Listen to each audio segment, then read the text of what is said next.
Oi gente, Elê, tudo bom? Hoje eu vou falar sobre o livro Circo Mecânico Tresalti, ou Tressot, ou Trousseau, não sei como que se pronuncia, da Geneviève Valentin. E esse é um livro que eu tinha muitas expectativas, porque eu gosto dessa coisa meio misteriosa que envolve o circo, desse lance de ser uma comunidade que todos se defendem, deles ser nômades e de ter uma regra própria e tal, e principalmente esse que prometia alguma coisa mais bizarra e tal, enfim. Porém, esse livro não me agradou tanto. Foi uma leitura bem lenta pra mim. Eu achei que ele fosse muito mais diferente, mas tem muitas coisinhas que eu gostei, como por exemplo, o fato de ter o circo, o fato desse circo ser formado de pessoas com partes mecânicas, como por exemplo essa asa aqui, se bem que a gente pouco vê o personagem dessa asa, porque quando começa a ser contada a história ele já morreu. Gosto do fato de ser um mundo pós-guerra. É um pós-guerra bem miserável, todas as cidades estão bem acabadas e esse circo tá rodando há não sei quantos anos nessa terra, então há muitos anos o país inteiro está devastado. Eles vão de cidade em cidade e a boss, que é a chefe do circo, e todo mundo que vive lá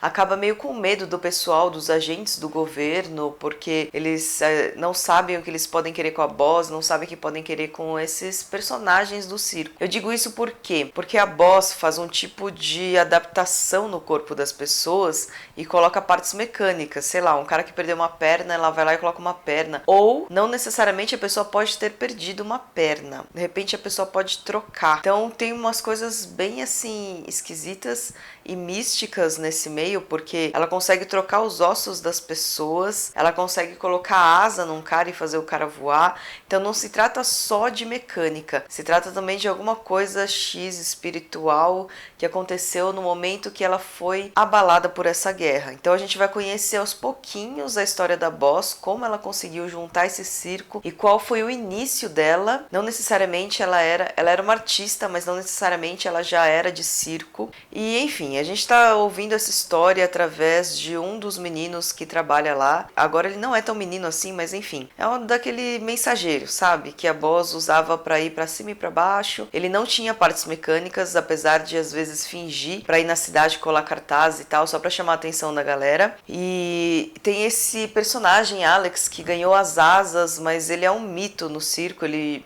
faleceu num espetáculo, e aí todo mundo fica discutindo o que será que aconteceu com as asas, será que ele queria, será que ele não queria, será que ele era feliz, mas todo mundo ao mesmo tempo invejava as asas dele, porque todo mundo queria voar, né? Eu acho que a maioria das pessoas se sentiria muito feliz se conseguisse voar com as próprias asas, enfim. Então as asas eram bem cobiçadas, e aí tinha esse personagem que era o mais bonito, charmoso, que todo mundo gostava e tal, e de repente ele morreu. Então a gente ainda sente esse clima, não de luto, mas esse clima triste no circo. Ao mesmo tempo que a gente vai ter aqui uns personagens mais antigos, como o Panadrome, que é o mais antigo de todos, foi o primeiro a entrar no circo, que é um cara que ele é todo formado de instrumentos musicais, e aí é ele que toca todas as músicas durante o espetáculo. Logo no primeiro capítulo a gente já sabe como é esse espetáculo, ele é feito em 7 atos, e o 8º seria o do Alex, que acabou falecendo. Eu não lembro se é Alex o nome do cara das asas, mas acho que é. Começa, tem os malabaristas, os saltadores, tem o homem super forte que carrega um caminhão, tem os trapezistas, então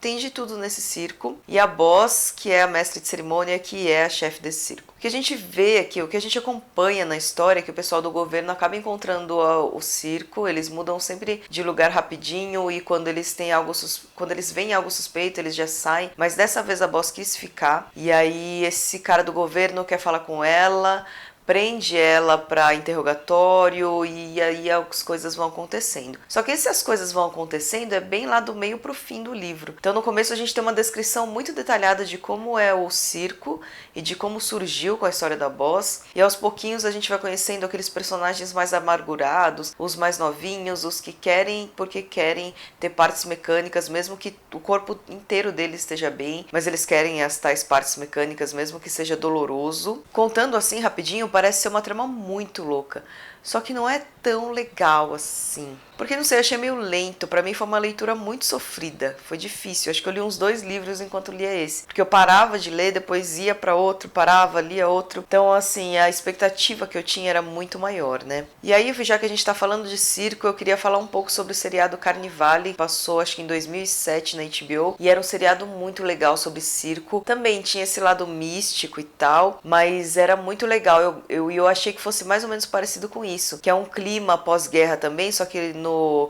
seriado, eles estão depois da queda da Bolsa, lá pra 1930 e pouco, nos Estados Unidos. Então a miséria é animal. Imagina que aquela miséria da quebra da Bolsa tivesse aqui contida nesse livro. Tá também, mas não é tão explorada quanto no Carnivale, no seriado. E esse seriado é muito louco, eu queria que vocês muito dessem uma olhada. Eu procurei no YouTube, mas tem poucos capítulos. Mas enfim, acho que a galera consegue baixar por aí. Então não gostei muito do Circo Mecânico, eu achei bem lenta a narrativa. Então é isso, gente. Apesar dele ser da Dark Side, né, como sempre, né, e aí você fica na expectativa do livro também, né, do conteúdo ser super legal, mas pra mim não foi nada legal.